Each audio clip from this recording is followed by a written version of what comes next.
Good evening all of you. Welcome to the educational rays. आप सभी साथियों का द एजुकेशनल रेज में स्वागत और अभिनंदन है। और आज का जो हमारा क्लासेस है वो केजीएमयू का आज छठा दिन है, जिसमें आज हम कुछ पीडियाट्रिक और कुछ साइकेट्रिक के इम्पॉर्टेंट क्वेश्चन लेके आया हूँ, जो आपको आने वाले एग्ज़ाम में बहुत ज़्यादा हेल्प करने वाला है। चलिए डियर, देर न करते हुए शुरू करते हैं आज का पहला एमसीक्यू।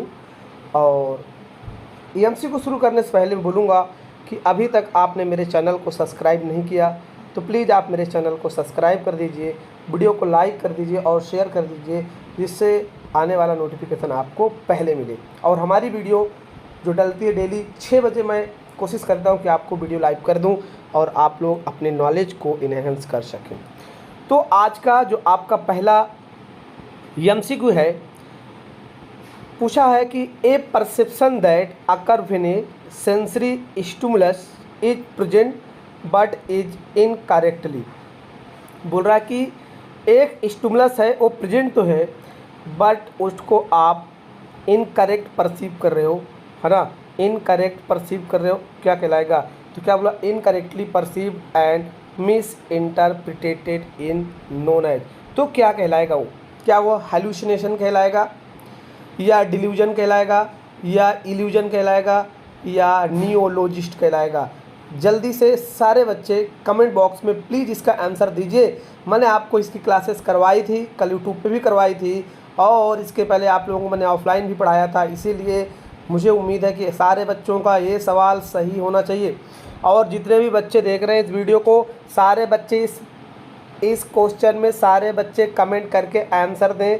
सारे बच्चे, जितने भी बच्चे वीडियो देख रहे हैं, प्लीज़ आप लोग कमेंट बॉक्स में इसका आंसर दीजिए, क्या आंसर होगा। और आपको कमेंट बॉक्स पे इसका पूरा आंसर लिखना है, ये भी नहीं बताना, पूरा इसका आंसर लिखना है। इसलिए आप लोग आंसर लिखिए। क्या होगा डियर?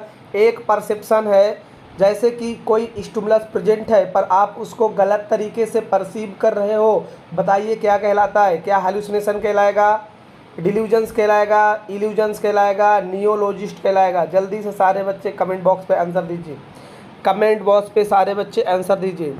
चलिए इसका करेक्ट आंसर आपको बताता हूँ मैं। इसका करेक्ट आंसर क्या होगा डियर? सी नंबर देखने को मिलेगा, इल्यूजन। देखिए इल्यूजन्स में क्या होता है कि कोई भी स्टिमुलाई प्रेजेंट होता है बट आप उसको रॉन्ग परसीव करते हो या मिस इंटरप्रिटेट परसीव करते हो, वो इल्यूजन्स कहलाता है। अगर हम बात करूँ हेलुसिनेशंस की, तो हेलुसिनेशंस में कोई भी स्टिमुलाई प्रेजेंट नहीं होता, अब्सेंट होता है, तब भी आप कुछ ना कुछ परसीव करते हो, वो हेलुसिनेशन कहलाता है। तो इसके अंदर स्टिमुलस दिया हुआ है बट आप उसको रॉन्ग परसीव कर रहे हो, तो क्या कहलाएगा डियर? आपका इल्यूजन्स कहलाएगा। अब मैं बात करता हूँ, एक ऑप्शन इसके अंदर डिल्यूजन्स दिया हुआ है। डिल्यूजन्स का जो मतलब होता है बेटा फॉल्स बिलीफ। अरे बताओ क्या होता है? इसका मतलब होता है फॉल्स बिलीफ। फॉल्स बिलीफ होता है, और जो फॉल्स बिलीफ है ये झूठा होता है, मतलब कि वैसे रियल पे नहीं होता पर आपको फॉल्स बिलीफ हो जाता है। इसको क्या कहलाते हैं हम लोग? डिल्यूजन कहते हैं। चलिए डियर, बढ़ते हैं नेक्स्ट एमसीक्यू की ओर। पढ़िए और इसका सही जवाब दीजिए, पढ़िए और इसका सही जवाब दीजिए। क्वेश्चन है कि a psychiatric illusion may be manifested by all of the following except. मतलब किसी को साइकेट्रिक इल्यूजन हो रहा है, सारे मैनिफेस्टेटेड प्रेजेंट होंगे एक को छोड़ करके। तो पहला ऑप्शन है impairment in pre exciting functioning, B option है improvement of feeling, C option है disturbance in behaviour, D option है अनपॉपुलर बिलीफ। तो क्या करेक्ट आंसर देखने को मिलेगा? कौन सा इसके अंदर मैनिफेस्टेशन है जो इल्यूजन्स के अंदर देखने को नहीं मिलता है? जल्दी से सारे बच्चे कमेंट बॉक्स पे आंसर करिए कि इसमें से कौन सा मैनिफेस्टेशन है कि जो कि साइकेट्रिक इल्यूजन्स के अंदर देखने को नहीं मिलता है। देखिए impairment in pre exciting functioning, ये इल्यूजन्स वाले पेशेंट में देखने को मिलता है। उसका जो प्री एग्जैक्टिंग फंक्शन होता है वो इम्पेयरमेंट हो जाता है, समझ रहे हो। बी ऑप्शन है इम्प्रूवमेंट ऑफ फीलिंग, इसके अंदर इम्प्रूवमेंट ऑफ फीलिंग नहीं होता, फीलिंग इम्प्रूवमेंट नहीं होती, फीलिंग तो और डिक्रीज होती है। डिस्टर्बेंस इन बिहेवियर, ये भी देखने को मिलता है। अनपॉपुलर बिलीफ, ये भी देखने को मिलता है। तो क्या नहीं देखने को मिलता? तो आपको बताना है इम्प्रूवमेंट ऑफ फीलिंग, ये देखने को नहीं मिलता, समझ रहे हो। चलिए डियर, बढ़ते हैं नेक्स्ट एमसीक्यू की ओर। पढ़िए और इसका सही जवाब दीजिए। Nurse Monica is caring for a male client who experience sensory perception without any stimulus, this perception is known as. बहुत ही इंपॉर्टेंट क्वेश्चन है। एक साइकेट्रिक नर्स है जो साइकेट्रिक वार्ड में काम कर रही है और वो एक पेशेंट का केयर कर रही है। पेशेंट मेल है और पेशेंट बता रहा है कि मुझे कुछ सेंसरी चीज़ें परसीव हो रही है, पर बोल रहा है कि वहाँ पे कोई भी स्टिमुलस प्रेजेंट नहीं है। तो बताइए डियर, इसको क्या बोलेंगे? क्या इसको डिल्यूजन्स बोलेंगे, इल्यूजन्स बोलेंगे, हेलुसिनेशंस बोलेंगे या डिप्रेशन बोलेंगे? सारे बच्चे कमेंट बॉक्स पे आके इसका आंसर करिए। सारे बच्चे कमेंट बॉक्स पे आके आंसर करिए। इसका आंसर बिल्कुल गलत नहीं होना चाहिए। बहुत ही कंसेप्चुअल क्वेश्चन है और एग्जाम में ऐसे ही क्वेश्चन पूछे जाएंगे आपसे। एक आपको कंसेप्ट दिया जाएगा, एक थ्योरी दी जाएगी और उसमें से आपसे आंसर ढूंढने की कोशिश किया जाएगा। तो सारे बच्चे इसका ज़रूर आंसर करें और अगर एक बार में क्वेश्चन नहीं समझ में आ रहा है तो 2 बार क्वेश्चन समझें, लेकिन आंसर सही करें। देखिए क्या पूछा है कि मोनिका है जो कि एक नर्स है, एक मेल पेशेंट का केयर कर रही है। मेल पेशेंट उनसे बता रहा है कि सिस्टर मुझे कुछ परसीव हो रहा है, पर नर्स देख रही है कि वहाँ ऐसा कोई भी स्टिमुलाई प्रेजेंट नहीं है। बताइए डियर क्या कहलाएगा? तो इसका सारे बच्चे आंसर करिए। इसका जो राइट आंसर होगा बेटा क्या होगा? हेलुसिनेशन। क्या राइट आंसर होगा इसका? हेलुसिनेशन देखने को मिलेगा, क्योंकि हेलुसिनेशंस के अंदर कोई भी स्टिमुलाई प्रेजेंट नहीं होती, बट आपको ऐसा लगता है कि उसके अंदर कोई स्टिमुलाई प्रेजेंट वहाँ पे होता है। चलिए डियर बढ़ते हैं नेक्स्ट एमसीक्यू की ओर। पढ़िए और सही जवाब दीजिए। Hallucination is a disorder of. Hallucination कैसा डिसऑर्डर है? ऑप्शन ए है परसेप्शन, ऑप्शन बी है थॉट, ऑप्शन सी है कॉन्शियसनेस और ऑप्शन डी है बिहेवियर। सारे बच्चे जल्दी से कमेंट बॉक्स पे आंसर कर दें कि जो हेलुसिनेशन है एक कैसा डिसऑर्डर है। हेलुसिनेशन कैसा डिसऑर्डर है? क्या है? परसेप्शन डिसऑर्डर है, थॉट डिसऑर्डर है, कॉन्शियसनेस डिसऑर्डर है, बिहेवियर डिसऑर्डर है? सारे बच्चे कमेंट बॉक्स पे इसका आंसर करें। सारे बच्चे कमेंट बॉक्स पे इसका आंसर करें कि हेलुसिनेशन कैसा डिसऑर्डर है। चलिए बेटा, अभी हम लोग पढ़ के आ रहे हैं धीरे धीरे कि जो परसेप्शन है, जो हेलुसिनेशन है वो कैसा डिसऑर्डर है? आपका परसेप्शन डिसऑर्डर है। तो आपका जो करेक्ट आंसर होगा क्या होगा? ए नंबर देखने को मिलेगा, हेलुसिनेशन। चलिए डियर बढ़ते हैं नेक्स्ट एमसीक्यू की ओर। पढ़िए और इसका सही जवाब दीजिए। Auditory hallucination are disorder of. जो ऑडिटरी हेलुसिनेशन है किसका डिसऑर्डर है? जजमेंट का, मूड का, परसेप्शन का, अफेक्ट का। ऐसे ऐसे बहुत ही इजी सवाल पेपर में आ जाते हैं और आप लोग उसको सॉल्व नहीं कर पाते, इसलिए क्योंकि आपका कंसेप्ट क्लियर नहीं होता। और अगर आप कंसेप्ट अच्छा क्लियर कर लोगे तो किसी भी क्वेश्चन का आप बहुत ही आसानी से जवाब दे सकते हो। जैसा आपके सामने क्वेश्चन पूछा हुआ है कि auditory hallucination are disorder of. जो ऑडिटरी हेलुसिनेशन है, अब डियर देखिए जो ऑडिटरी हेलुसिनेशन है, ए हेलुसिनेशन तो है ये, तो एक कैसा डिसऑर्डर है? क्या जजमेंट का है, मूड का है, परसेप्शन का है, अफेक्ट का है? सारे बच्चे जल्दी से कमेंट बॉक्स पे इसका आंसर करें। ठीक है, तो जो ऑडिटरी हेलुसिनेशन ये भी कैसा बेटा? Perception disorder. तो आपका करेक्ट आंसर होगा डी नंबर। अब देखिए जो ऑडिटरी हेलुसिनेशन होता है ये कहाँ देखने को मिलता है डियर? ये देखने को मिलता आपको स्किज़ोफ्रेनिया में। अरे बताओ कहाँ देखने को मिलेगा? है स्किज़ोफ्रेनिया वाले पेशेंट में देखने को मिलता है। ये मोस्ट कॉमन देखने को मिलता है किसमें? स्किज़ो वाले फेनिया पेशेंट में देखने को मिलता है। और 3 प्रकार का ऑडिटरी हेलुसिनेशन होता है, फर्स्ट पर्सन, सेकंड पर्सन और थर्ड पर्सन देखने को मिलता है। अगर आपने मेरी थ्योरी वाली क्लासेस नहीं देखी तो कल में थ्योरी वाली क्लासेस देखिए तो आपका ऑडिटरी हेलुसिनेशन अच्छे से क्लियर हो जाएगा। चलिए डियर बढ़ते हैं नेक्स्ट एमसीक्यू की ओर। पढ़िए और इसका सही जवाब दीजिए। क्वेश्चन है imaginary perception are called. Imaginary perception are called. अगर आप किसी चीज़ को इमेजिनरी परसेप्शन कर रहे हो तो क्या कहलाएगा? क्या वो डिल्यूजन्स कहलाएगा, हेलुसिनेशंस कहलाएगा, इल्यूजन्स कहलाएगा या मैजिकल थिंकिंग कहलाएगा? सारे बच्चे कमेंट बॉक्स पे आंसर करिए, इमेजिनरी परसेप्शन क्या कहलाएगा? मान लीजिए कि कोई भी स्टिमुलाई प्रेजेंट नहीं है, लेकिन आप इमेजिनरी कर रहे हो कि आपके सामने कोई खड़ा है, आपके सामने कोई भूत आ गया है, पर वहाँ पे रियल में कोई नहीं है, तो क्या कहलाएगा? ये क्या कहलाएगा? क्या ये डिल्यूजन्स कहलाएगा, हेलुसिनेशंस कहलाएगा, इल्यूजन्स कहलाएगा, मैजिकल थिंकिंग कहलाएगा? सारे बच्चे कमेंट बॉक्स में इनका आंसर करिए, क्या कहलाएगा ये? चलिए ये क्या कहलाएगा बेटा, आपका हेल्यूसिनेशन कहलाएगा। क्या कहलाएगा, हेल्यूसिनेशन। तो आपका बी नंबर यहाँ पे करेक्ट आंसर देखने को मिलेगा। चलिए डियर बढ़ते हैं नेक्स्ट एमसीक्यू की ओर, पढ़िए और इसका सही जवाब दीजिए। False sensory perception in the absence of real external stimuli is called. False sensory perception in the absence of real external stimuli, मतलब रियल जो एक्सटर्नल स्टिमुलाई है वो प्रेजेंट नहीं है पर आपको फॉल्स सेंस परसेप्शन हो रहा है, ये क्या कहलाएगा? क्या है? डीपर्सनलाइजेशन कहलाएगा, हाइलुसिनेशन कहलाएगा, इल्यूजन्स कहलाएगा, या ये कहलाएगा आपका ओसीडी, या क्या कहलाएगा डियर? ओसीडी। तो सारे बच्चे कमेंट बॉक्स पे इसका आंसर करिए कि कोई भी रियल एक्सटर्नल स्टिमुलाई नहीं है पर आपको कुछ ना कुछ परसीव हो रहा है, क्या कहलाएगा? क्या कहलाएगा ये? तो ये भी क्या कहलाएगा बेटा? हाइलुसिनेशन। मैं आपका कंसेप्ट क्लियर करना चाहता हूँ कि जब भी पेपर हो तो आपका कंसेप्ट क्लियर हो, तो इसके अंदर भी हाइलुसिनेशन होगा, बी ऑप्शन आपका देखने को करेक्ट मिलेगा। चलिए डियर बढ़ते हैं नेक्स्ट एमसीक्यू की ओर, पढ़िए और इसका सही जवाब दीजिए।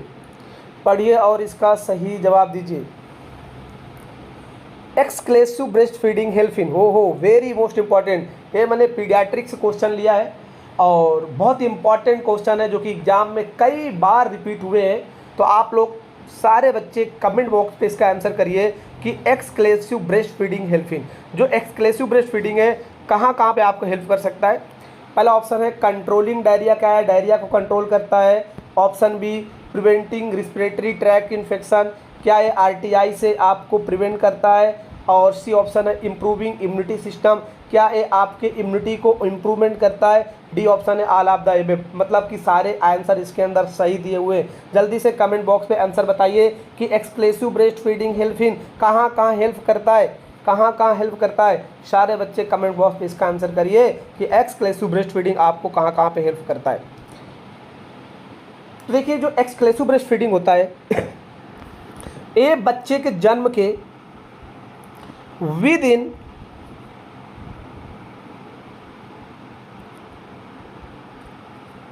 इन हाफ आवर से स्टार्ट कर देना चाहिए बेटा, समझ रहे हो? ये नॉर्मल डिलीवरी में, और अगर मान लीजिए उसका सिजेरियन डिलीवरी हुआ है, सिजेरियन डिलीवरी हुआ है तो फिर इसको करना चाहिए 4 घंटे के बाद, है ना? 4 घंटे तक आपको स्टार्ट कर देना है। और जो ब्रेस्ट फीडिंग होता है एक्सक्लेसिव ब्रेस्ट फीडिंग, ये टोटल कब तक चलता है बेटा? ये चलता है, आपको आंसर देना 6 मंथ तक। अरे बताओ कब तक चलना है? 6 मंथ तक चलना है। और समझ रहे हो इसके अंदर बहुत सारे न्यूट्रिएंट्स होते हैं और 6 मंथ तक बच्चे को कुछ नहीं देना चाहिए, ओनली मदर ब्रेस्ट फीड देना चाहिए, मतलब एक्सक्लेसिव ब्रेस्ट फीडिंग देना चाहिए। और अगर बच्चा एक्सक्लेसिव ब्रेस्ट फीड करता है तो उसको कभी डायरिया नहीं होगा, प्रिवेंट आर जिसको इसको रिस्पिरेटरी ट्रैक्ट इन्फेक्शन भी नहीं होगा, और उसकी इम्यूनिटी भी क्या हो जाएगी? इंप्रूवमेंट हो जाएगी। तो करेक्ट आंसर क्या देखने को मिलेगा? आपका डी नंबर करेक्ट आंसर देखने को मिलेगा डियर, कि जो एक्सक्लेसिव ब्रेस्ट फीडिंग है बहुत सारे इसके बेनिफिट देखने को मिलते हैं। चलिए डियर पढ़ते हैं नेक्स्ट, पढ़िए और इसका सही जवाब दीजिए। Early skin to skin contact keep the baby warm and is useful for low birth baby, this is known as, इसको क्या बोलते हैं? आप अभी एक बच्चे का जन्म हुआ है ना, आप उसको स्किन टू स्किन कॉन्टैक्ट दे रहे हैं, बेबी को आप वार्म रख रहे हैं, है ना? तो इस फिनामिना को क्या बोलते हैं? क्या इसको ब्रेस्ट फीडिंग बोलते हैं, एक्सक्लेसिव ब्रेस्ट फीडिंग बोलते हैं, कंगारू मदर केयर बोलते हैं, या रूमिंग बोलते हैं? जल्दी से कमेंट बॉक्स पे सारे बच्चे इसका आंसर करिए। और बहुत ही इंपॉर्टेंट क्वेश्चन है, ऐसा क्वेश्चन एग्जाम में आता है। देखिए क्या पूछा है क्वेश्चन ने कि early skin to skin contact keep the baby warm, आप बच्चे को जल्दी से जल्दी skin to skin contact provide कर रहे हैं और उसको आप वार्म रख रहे हैं, है ना? और अगर वो लो बर्थ वेट बेबी है, लो बर्थ वेट बेबी कब बोलेंगे? जब किसी का वजन इंडिया सिनारियो के अकॉर्डिंग 2.5 kg से क्या हो बेटा? कम हो, उसको क्या बोलेंगे? उसको बोलेंगे लो बर्थ वेट बेबी। और लो बर्थ वेट बेबी को जो स्किन टू स्किन कॉन्टैक्ट देते हैं उसे क्या कहते हैं? उसी के बारे में आपका सवाल पूछा हुआ है। तो उसको क्या कहते हैं डियर? उसको बोलते हैं कंगारू मदर केयर, शॉर्टकट में इसको हम लोग क्या बोलते हैं? kmc, समझ रहे हो। तो जब बच्चे का वजन 2.5 किलो से कम हो तो आप उसको कंगारू मदर केयर दीजिए। इससे क्या होगा कि बच्चे का हेल्थ इंप्रूवमेंट हो जाएगा, बच्चे को कोई बीमारी नहीं होगी और बच्चा जल्दी से हॉस्पिटल से क्या हो जाएगा बेटा, डिस्चार्ज हो जाएगा। इसीलिए आपका करेक्ट आंसर क्या होगा, कंगारू मदर केयर देखने को मिलेगा। चलिए डियर बढ़ते हैं नेक्स्ट एमसीक्यू की ओर, पढ़िए और सही जवाब दीजिए। बहुत इंपॉर्टेंट क्वेश्चन है। Mission Indradhanush was started with the objective of, जब बेटा मिशन इंद्रधनुष को स्टार्ट किया गया था तो उस समय क्या ऑब्जेक्टिव था, उस मिशन को लाने का क्या ऑब्जेक्टिव था उसके बारे में पूछा है। और बहुत इंपॉर्टेंट क्वेश्चन है, एक कम्युनिटी के वैक्सीनेशन से आपका 100% एक क्वेश्चन देखने को मिलता है। तो आपको मिशन इंद्रधनुष बिल्कुल पढ़ना है, क्योंकि मिशन इंद्रधनुष करेंट टाइम में हमारे भारत का बैकबोन वैक्सीनेशन का है और जो वैक्सीनेशन होता है इस समय पे वो मिशन इंद्रधनुष के अकॉर्डिंग ही हो रहा है। तो जब मिशन इंद्रधनुष को लाया गया तो इसका मेन ऑब्जेक्टिव क्या था। पहला ऑप्शन है स्टार्ट पेंटावैलेंट वैक्सीन, क्या पेंटावैलेंट वैक्सीन को स्टार्ट करने के लिए मिशन इंद्रधनुष चलाया गया था। ऑप्शन बी है आइडेंटिफाइंग कलर ब्लाइंड चिल्ड्रेन, क्या कलर ब्लाइंड चिल्ड्रेन को आइडेंटिफिकेशन करने के लिए इस प्रोग्राम को चलाया गया था। और ऑप्शन सी है immunising drop out and left out children, मतलब उन बच्चों को आप इम्यूनाइज करोगे जो ड्रॉप आउट हो गए हैं या लेफ्ट आउट हो गए हैं। डी ऑप्शन है कैंपिंग पोलियो वैक्सीन, या पोलियो वैक्सीन को लगाने के लिए उसका कैंपेन चलाने के लिए मिशन इंद्रधनुष को लाया गया है। सारे बच्चे कमेंट बॉक्स पे आंसर करें कि भाई मिशन इंद्रधनुष किसके लिए आया था, क्या पर्पस था, क्या ऑब्जेक्टिव था मिशन इंद्रधनुष लाने के लिए। तो याद रखिएगा कि जो मिशन इंद्रधनुष आया था वो कब आया था, तो आपको आंसर बताना है। ये आया था 25 दिसंबर, अरे बताओ कब आया था, 25 दिसंबर 2014 को आया था। और इसका जो मेन ऑब्जेक्टिव था वो था immunising drop out and left out children, जो 0 से 5 साल के बच्चे हैं, समझ रहे हो, उन बच्चों को जो वैक्सीन नहीं लगी है उस वैक्सीन को लगाने के लिए यह प्रोग्राम को चलाया गया था। इस प्रोग्राम के तहत जब ये प्रोग्राम आया था तो उस समय टोटल 7 वैक्सीन लगती थी। अरे बोलो कितनी वैक्सीन लगती थी, 7 वैक्सीन लगती थी। ओपीवी लगती थी, हेपेटाइटिस लगती थी, बीसीजी लगती थी, मीजल्स लगती थी, डिप्टीरिया लगती थी, टेटनस लगती थी, समझ रहे हो। ये 7 प्रकार की वैक्सीन उस समय लगती थी। प्रेजेंट टाइम में आज की डेट में IMI 5 प्रोग्राम चल रहा है। अरे बताओ क्या चल रहा है, IMI 5 प्रोग्राम चल रहा है और इसके तहत पूरे भारतवर्ष में 12 वैक्सीन लगती है। कितनी वैक्सीन लगती है, 12 वैक्सीन लग रही है। 12 वैक्सीन में से अगर मैं बात करूं तो 10 वैक्सीन डियर क्या है, 10 तो लोकल वैक्सीन है, समझ रहे हो कि सारे स्टेट में 10 लग रही है।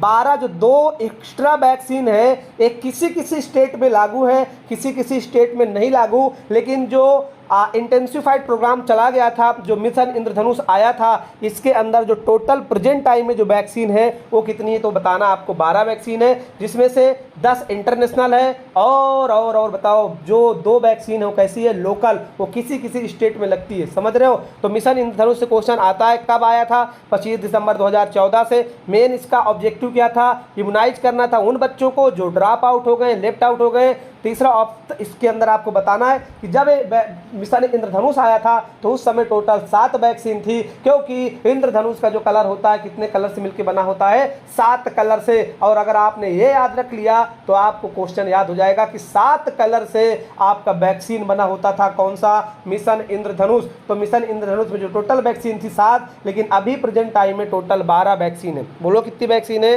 12 वैक्सीन है। चलिए डियर बढ़ते हैं नेक्स्ट एमसीक्यू की ओर, पढ़िए और इसका सही जवाब दीजिए। गोनोरिया एंड कैनक्राइड आर, समझ रहे हो, जो गोनोरिया एंड कैनक्राइड आर एक ऐसा डिसीज है, क्या एक सेक्सुअली ट्रांसमिटेड डिसीज है, स्किन डिसीज है, किडनी रिलेटेड डिसीज है, लीवर रिलेटेड डिसीज है। जल्दी से कमेंट बॉक्स में आंसर कर दीजिए। गोनोरिया कैसा डिसऑर्डर है, क्या ये सेक्स करने से फैलता है, स्किन डिसीज है, किडनी रिलेटेड डिसीज है, लीवर रिलेटेड डिसीज है। जल्दी से कमेंट बॉक्स पे आप लोग इसका आंसर कर दीजिए कि गोनोरिया कैसा डिसऑर्डर है, गोनोरिया कैसा डिसऑर्डर है। तो याद रखिए बेटा, जो गोनोरिया है वो सेक्सुअली ट्रांसमिटेड डिसीज है, समझ रहे हो। अरे बोलो कैसा सेक्सुअली ट्रांसमिटेड डिसीज है, तो आपका ए नंबर करेक्ट देखने को मिलेगा। इसीलिए भारत सरकार के द्वारा जो कंडोम है वो पूरे पीएससी के अंदर, सब सेंटर के अंदर या एसडब्ल्यूसी के अंदर दिए जाते हैं, क्योंकि कोशिश किया जा रहा है कि जितनी भी सेक्सुअली ट्रांसमिटेड डिसीज है, जैसे गोनोरिया बेटा आपका एचआईवी है ना, इनको रोके जाने के लिए एक ही उपाय है कि ड्यूरिंग सेक्सुअल इंटरकोर्स आप कंडोम का यूज करो। अरे बोलो किसका? कंडोम का यूज करो, क्योंकि जो कंडोम है एक चीपेस्ट मेथड है, मतलब बहुत ही आसानी से अवेलेबल होता है मार्केट के अंदर, मेडिकल शॉप के अंदर, पीएससी सीएससी के अंदर और आसाओं बहु के अंदर भी, उनके अंदर की मतलब उनके पास भी आपको मिल जाएगा, समझ रहे हो। तो ये क्या करेगा कि जो सेक्सुअली ट्रांसमिटेड डिसीज है उसमें रोकने से क्या करता है, उसको हेल्प करता है। तो जो आपका गोनोरिया है वो एक प्रकार का सेक्सुअली ट्रांसमिटेड डिसऑर्डर है, समझ रहे हो। चलिए डियर बढ़ते हैं नेक्स्ट एमसीक्यू की ओर, पढ़िए और इसका सही जवाब दीजिए। Human papilloma virus is linked to, जो ह्यूमन पैपिलोमा वायरस है वो किससे लिंक है? ऑप्शन ए है सर्वाइकल कैंसर, ऑप्शन बी है ब्रेन ट्यूमर, ऑप्शन सी है लंग कैंसर, ऑप्शन डी है बोन कैंसर। तो आप बताइए जो ह्यूमन पैपिलोमा वायरस है ये किससे रिलेटेड है? क्या है सर्वाइकल कैंसर से रिलेटेड है, ब्रेन ट्यूमर से रिलेटेड है, लंग्स कैंसर से रिलेटेड है या बोन कैंसर से रिलेटेड है? सारे बच्चे कमेंट बॉक्स पे इसका आंसर करें। और मैं बता दे रहा हूँ ये बहुत ही इंपॉर्टेंट क्वेश्चन है, एग्जाम में यहाँ से क्वेश्चन देखने को मिलता है, इसीलिए मैं स्टार लगा रहा हूँ। बहुत इंपॉर्टेंट क्वेश्चन है, आप लोग भी इसका सही जवाब दीजिए। और एक कई बार रिपीटेड क्वेश्चन एग्जाम में आया हुआ है, इसलिए आप सभी का ये क्वेश्चन सही होना चाहिए, किसी भी बच्चे का आंसर गलत नहीं होना चाहिए, समझ रहे हो। बताओ क्या होगा बेटा, ह्यूमन पैपिलोमा वायरस किससे लिंक है? तो याद रखिएगा जो ह्यूमन पैपिलोमा वायरस है ये किससे लिंक है बेटा? सर्वाइकल कैंसर से। अरे बोलो किससे लिंक है? सर्वाइकल कैंसर से। मतलब सर्वाइकल कैंसर का पॉजिटिव एजेंट कौन है? ह्यूमन पैपिलोमा वायरस है। अरे क्या है? Human papilloma virus. तो आपका करेक्ट आंसर क्या देखने को मिलेगा? ए नंबर देखने को मिलेगा। चलिए डियर बढ़ते हैं नेक्स्ट एमसीक्यू की ओर, पढ़िए और सही जवाब दीजिए। देखिए क्वेश्चन पूछा है which of the following is a good source of vitamin C. अरे विटामिन सी का सबसे गुड सोर्स कौन सा है? ऑप्शन पढ़िए और जवाब दीजिए। ऑप्शन ए है फिश, ऑप्शन बी है गोवा, ऑप्शन सी है पपाया, ऑप्शन डी है मिल्क। जल्दी से करेक्ट आंसर दे दीजिए कि विटामिन सी। और विटामिन सी के बारे में जान लो, विटामिन सी आपको कहाँ मिलता है? अरे ये मिलता है आपके सिट्रस फ्रूट में। कहाँ मिलता है बेटा? सिट्रस फ्रूट में मिलता है, समझ रहे हो। सिट्रस फ्रूट का मतलब जो खट्टे फल होते हैं, तो आप इसमें से पहचानिए कि कौन सा खट्टा फल है। अरे फिश क्या खट्टी होती है क्या? नहीं, फिश में तो प्रोटीन मिलता है। गुआ मतलब ये बात कर रहा है अमरूद के बारे में, अमरूद खट्टा होता है और उसमें विटामिन सी मिलती है। पपाया मीठा होता है, उसमें विटामिन सी नहीं होता। मिल्क के अंदर विटामिन सी बिल्कुल ना के बराबर होता है बेटा, या बोल सकते हो ऑप्शंस होता है। तो आपका बताओ करेक्ट आंसर क्या होगा? तो आपका करेक्ट आंसर होगा जो देखने को मिलेगा गुआ, समझ रहे हो। गुआ मतलब अमरूद के अंदर आपको विटामिन सी का सबसे बढ़िया सोर्स देखने को मिलेगा। चलिए डियर बढ़ते हैं नेक्स्ट एमसीक्यू की ओर, पढ़िए और इसका सही जवाब दीजिए। और लिख दे रहा हूं एक क्वेश्चन बहुत इंपॉर्टेंट है, क्योंकि एग्जाम में बहुत बार पूछा हुआ है कि which ICD is inserted for 10 year. इसमें से कौन सी आईसीडी है जो 10 साल के लिए इंसर्ट की जाती है, उसका जो लाइफ स्पान होता है वो 10 साल तक चलता है। ऑप्शन ए है आईसीडी 380A, ऑप्शन बी है आईसीडी 275B और ऑप्शन सी है आईसीडी 280A और डी है 360B। जल्दी से सारे बच्चे कमेंट बॉक्स पे आंसर करिए। बेटा आईसीडी का फुल फॉर्म होता है इंट्रा यूट्राइन कंट्रासेप्टिव डिवाइस, जो कि प्रेगनेंसी से बचाता है, समझ रहे हो। अरे किससे बचाता है? प्रेगनेंसी से बचाता है।